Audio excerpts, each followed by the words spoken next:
నమస్తే అందరికీ. నేను చంద్రశేఖర్.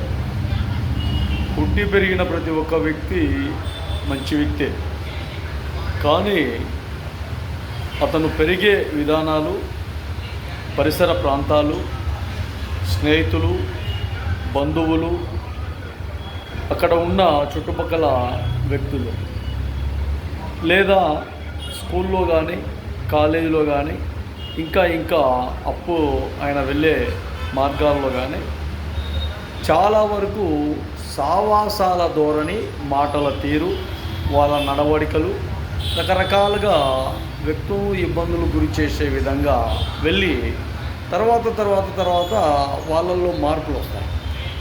ఆ మార్పులను కట్టుదిట్టంగా ఏర్పాటు చేసుకొని మనం ఎంతవరకు ఉన్నాము, అటుపక్క ఎంతవరకు ఉండాలనే ఆలోచన చేస్తే ఇబ్బందులు లేకుండా వాళ్ళ జీవనం వాళ్ళకి ఇబ్బందులు లేకుండా ఉంటాయి.